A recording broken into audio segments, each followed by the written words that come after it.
Hey guys, Isa lang.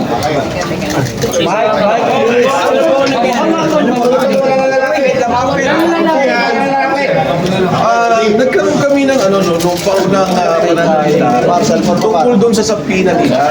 Kasi ang sinasabi namin, ang gusto nyo lang namang i-establish ay yung identities namin. That was part of the deputization of the ombudsman. Kaya yung mga 18 Marines na nandun din sa loob, nagbigay na ng ID sa babae. Government issued ID. Pati yung serial number, hawak na Atty. Levy Baligot. Ngayon, in my case, in particular, ang sabi nga ng abogado ko, sabi niya, ano ba yung ano yung ini-establish ninyo? Nandito naman si Mike. So, hindi pa kilala. Yun naman, okay na. Hanggang doon lang kasi yung limitasyon ng sabina na binigay ng ombudsman sa NBI. Sorry to passion. Yes, oo. Kasi alam nyo, itong kinakatawa. Nagulat ako. Kasi kami naman nag-ooperate. Sabi ko, with respect to the institution, may sabina, pumunta kami. Ang gusto po nilang gawin, ibukod ng isa-isa sa kanya-kanyang mga kwarto ang bawat isang subject ng sabina at tanungin. Hindi po pwede yun. Now we are trying to get statements na maaring self-incriminatory. Maari kasi I insist, wala kami tinatago. That papasok na yung right to remain silent dyan. Kasi, with respect to the Marines, ayoko naman pangunahan si Atty. Baligot. Pero yung sinasabi nila, with all due respect to our NBI friends, na hindi daw custodial interrogation yon, titignan daw nila yung credibility. Kung sabihin nila hindi credible, is that not a crime of perjury na sasabihin nila? Di ba? Kaya very suspicious po ito at then very alarming itong ginagawa nila. Na isasabina nila, i-interviewin nila isa-isa. Alam naman nila, isa lang ang abogado ng 18. Sabi ko nga sa kanila, ano bang partisipasyon ng aking kliyente? He was not mentioned in the subpoena. So, hindi naman siya inireklamo. Sabi ko, kung talagang gusto nyo mag-imbestiga, bakit hindi nyo ipatawag? Yung itinuturo, ba't yung nagtuturo ang ipinatatawag nyo? At i-interview nyo isa-isa para bang sila gumawa ng krimen. Hindi po tama ito. This is a form of harassment, intimidation, and it intends to send a chilling effect to those na gustong magtestigo pa na kapag kayo nagtestigo, itong gagawin sa inyo. Interviewin kayo, makatawag kayo, imbestigahan kayo na para bagang kayo na yung kriminal. Ang assertion ko kanina, ang sinasabi ko sa kanila, of course, sinasabi nga namin yung NBI ay isang respetadong institusyon at kami nananalig sa NBI. Pero ang tanong ko, kung ini-establish lang yung identity ng mga tao, di-establish nila kasi kung tatanungin nila yung mga tao, sabi nila kasi hindi, may karapatan kaming imbestigahan yung iba pang labas doon sa deputization. Sabi ko nga, indan crime to wala namang kaso itong mga taong to. Now, if you insist that there is a crime, dapat imbestigahan yung tinuturo nila sa affidavit dahil yun yung krimen. Di ba dalawa yung investigasyon na ginawa ng NBI dating na police case at saka yung PhilHealth scam. So if that is the case, ipatawag nila yung tinuturo. Attorney Topacio also insisted to that.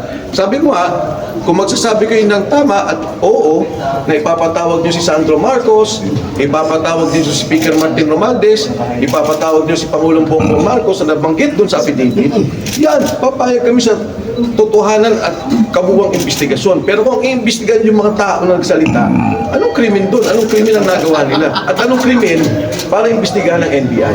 Compare with your indulgence, hindi po ba ang proseso po ng investigasyon, normally po pag may nagreklamo, kinukuha mo muna yung facts, lahat ng nagreklamo. Correct. After that, yung po mga inaakusahan yung susunod po ipapatawag. Correct. Dito po sa NBI. Correct.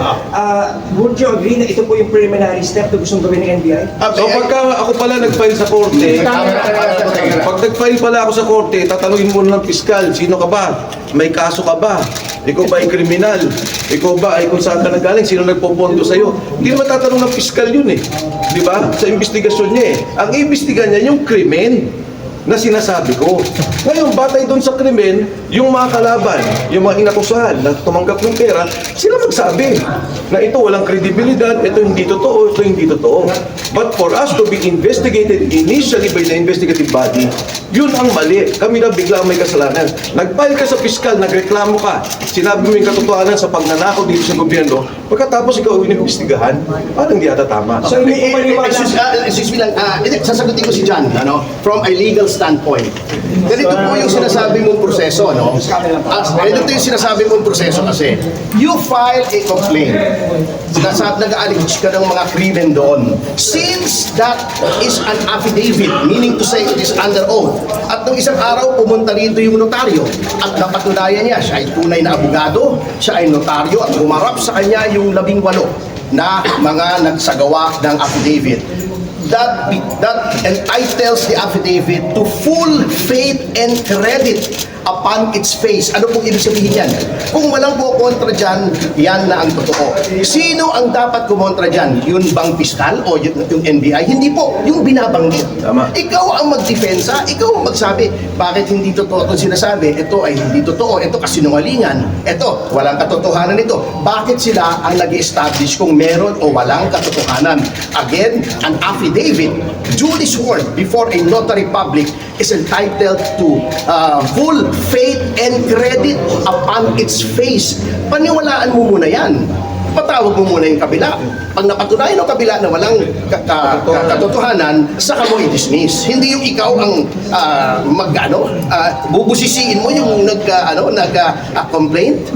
Hindi po ganun yun. So you're questioning the process, sir? Yes, the process kasi sinasabi nila, the NBI has plenary powers. Meron. Ngunit, the powers of government are not limitless. Kailangan germane to the purpose. Ano bang purpose nito? Merong 18 nag-execute ng affidavit, may sinasabing krimen. You cannot go beyond that. To establish the identity, since this is a sensational case, fine. Sila ba? Are they who they say they are? Talaga bang naging Marines yan? Saan ba nakatira yan? Etc. etc. Asawa ba yan? Personal circumstances. But beyond that, you have to take that affidavit on its face at ipatawag mo yung kabila. Kanina hindi masagot agad eh. Hindi pa namin nakahon ni Kong Mike eh, kung ipatatawag nila o hindi. Pwede pa naman yun, ang pinatawag mo yun ang complaint. Ang Sinong paano yan? Ay, sorry partner. No. Go ahead. Ang sinabi ko kay Attorney Raimundo kanina, can you imagine, you go to a budget deliberations, tapos makikita tong ganito, na yung resources ng government ginagamit para sa ipag-imbestiga ng isang sinasabi nyo hindi namang krimen. Kasi sabi na establishing the identities. Kung iimbestigahan ninyo ang krimen, ipatawag ninyo yung mga itinuturo sa affidavit. Yan, pwede yan. Diba? But if you will be wasting the resources of government, yung mga tao, investigasyon, intel report, lahat ng ginagawa, talagang hindi naman ata maganda. Tinanong ako kanina, yung kotse ba, si surveillance na kanila eh. Alam nila eh. Pero ito yung masama.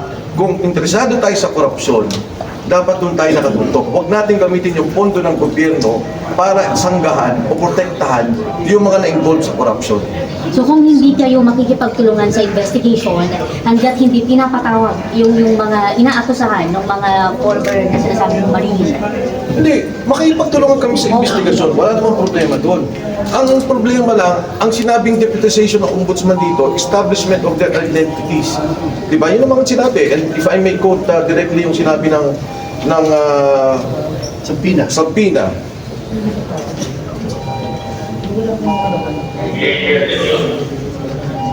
Sorry. Ito sabi niya, ang subject matter to provide relevant information on the investigation being conducted by this Bureau in relation to the deputization to conduct background investigation and verification from the Office of the Ombudsman. Yun ang sinabi. Background investigation and verification. Yung sa GC ko po, meron pong kopya niyang sabina na yan. You can see for yourself. So just to simplify, ang pagkakaintindi namin ang ginagawa ng NBI, i-check din nila yung credibility nga po kung nagsisinungaling ba o nag-aakusa. May I answer that, partner? That is not the job of the NBI at this point. Katulad nga na sinabi ko, entitled to full faith and credit. Hayaan nila sumagot yung kabila, tingnan nila kung sino mas credible. That is the time. Hindi ngayon. Unilateral pa lang ito, isa pa lang titignan mo agad. Hindi po, that's not how it works, ang ating sistema. Not only unfair, it's very legally questionable. Number 2, di ba ang ombudsman under our constitution is supposed to be an independent body? Independent. Kaya nga may sariling field investigation office yan. Bakit ipapasa mo sa isang departamento, institusyon na nasa ilalim ng executive? The NBI is under the Department of Justice. Nawala na yung independence. Hindi pwede. If they want to get the background of these people, dapat yung ombudsman, although nasa Ombudsman Act, they may request the assistance of any agency. Inaamin naman po natin yan. Nandun po yan sa batas. Ngunit, if you want to show your independence, lalo na ngayon na very crucial na dapat credible ang investigasyon dito. Because this is an issue of transcendental importance to our people and our nation, dapat i-preserve mo yung iyong integrity, yung independence. Huwag mo ipapasa sa iba yung trabaho mo. Siguro parang bigyan ng ehemplo dyan, no? Yung again, babalik ako na police case. Nung nag-file si Ben Luoy, hindi naman sinabi, kinwestiyon siya. Anong background mo? Galit ka ba? Ba't mo sinabi yan? May pagkain ka ba? Wala ka na bang sweldo? Hindi naman ganun eh.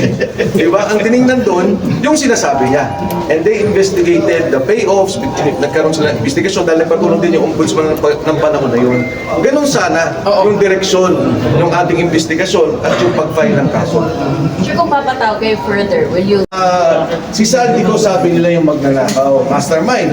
Tingnan nyo sa lahat ng ahensya, ombudsman, ICI, hindi ko lang alam kung dito sa NBI, pero DOJ, ito nga yung mga kasama ni Sandy ko eh.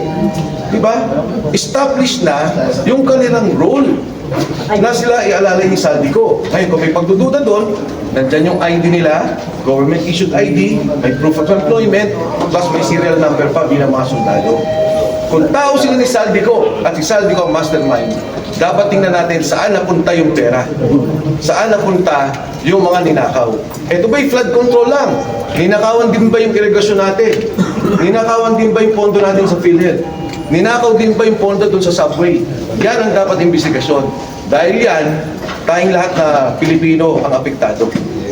Sir, bakit 16 na po? 16 na po ba yung dumating na kanina? Yes. Ano kasi, pag paumaninin nyo, no, hindi ako pilipi sa lahat, pero kung minsan kasi, may mga nag-aayos ng pamilya. So talagang may mga ganun. Kunyari nung huli namin, nare-recall ninyo 11 lang. Yung 7, inaisukan ng pamilya.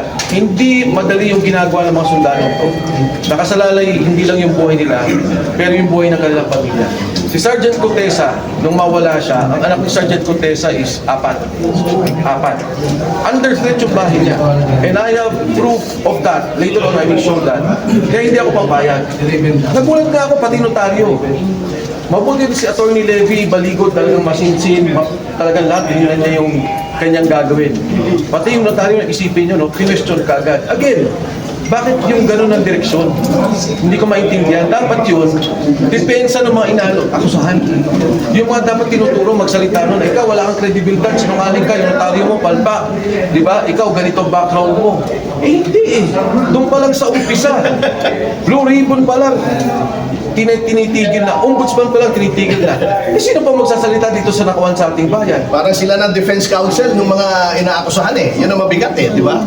Sila na ang defense counsels.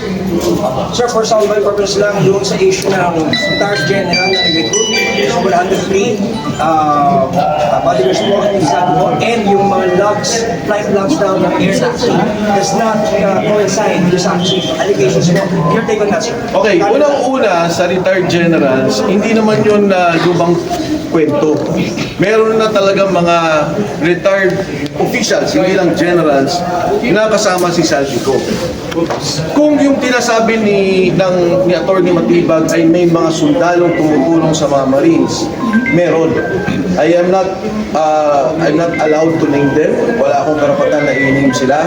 Pero maraming mga sundalo na sympathetic sa mga sundalo to. Pangalawa dun sa air taxi, kanina kasi narinig ko kay Tony Levy, again, he will be the one to explain. Ang sinasabi niya, may ganun talaga. May ganun na nangyari, pero yung time frame na sinasabi yung panahon, hindi pasok dun sa investigasyon. So, Atty. Levy will explain that, pero katulad na sinabi ko, ang hirap baliktarin, ang hirap pasinungalingan ang mga taong nagsasabi ng totoo. Kahit balik-balik rin ninyo yung kwento, tanongin ninyo kung sinong tao, kailan inabutan, anong sirkumstansya, sinong nandun, anong nakita nila. Walang kagatol-gatol, walang pagdadalawang isip doon sa pananalita nila kung anong mga pangyari doon. Sir, upon talking to the Marines, yung regarding the retired general, yung na nag-recruit ng 103, si General Sandusta po ba yun? Ayoko na magsalita tungkol doon dahil hindi ko particularly alam kung ano yung nire-refer ng NBI tungkol doon. May idadagdag lang ako, last na po ito. Ngayon ko lang po nalaman kasi, habang kami ay nagbabalitaktakan dun sa loob, na mayroon palang natanggap si Attorney Levy Baligo Ayan, sorry. na isang letter pa mula sa Ombudsman na ito rin ang gagawin, gusto rin interviewin yung mga 18 Marines. O ano bang, bakit pa i-deputize mo yung NBI pagkatapos gagawin mo rin the same thing, ikaw rin? Eh, di ba meron tayong sinasabing the spring cannot rise higher than the source. Ikaw na nga yung source ng deputization, dineputize mo to. Papaimbestigahan mo dito, ikaw rin mag-iimbestiga. Hindi ba ang pakay lamang dito ay maharas, maabala, magulo yung mga Marines? Yung pala yung insistence ni Attorney Levy. Yes, sorry. Sabi niya, ano ba talaga, because I also have a Letter. Pinakita yung sa akin eh. from the Ombudsman. Kaya sabi niya, teka lang, hindi parang, Parang to, mali. you cannot do that at the same time na may dalawang agencies conducting their respective... Duplication yun. Sir, ano, invitation, subpoena? Letter lang. Sir, Letter. kailan sila pinapaharap yung 18? Eh, hindi ko na sasabihin, hayaan niyo na si Attorney Baligo. That's not for me to share. Pero sir, may natalaan Hindi sa po paliwanag, hindi naman kailangan ito sa NBI kung meron sa ombudsman. Useless ito eh. Useless. Oh, I will not mince words. Sorry sa mga kaibigan natin sa NBI. Marami tayong kaibigan dito. Pero this is useless. Not to front, not as an affront sa NBI, pero kung may dalawang investigasyon kasi, talagang bang hindi pwede. Yun lang naman ang point ni Attorney Topacio. Pero yung NBI po ang unang nagpadala sa Oo. Ano sir, aayon din sila sa ombudsman? Hindi ko alam kay Attorney Baligot. That's for him to answer. Ang akin lang, libanagin ko sa mga kaibigan natin. Ako galing din po ako sa NBI nung panahon ni Mayor Lim eh. Diba nag-NBI siya bago siya naging mayor. I have the deepest respect for the men and women of the NBI na talagang very professional, matatalino, masaysipag sa trabaho. Kaya lang, minsan ang liderato ay kamoting kahoy, may ulalo pa. Salamat. Sir, ano yung nakalagay dito?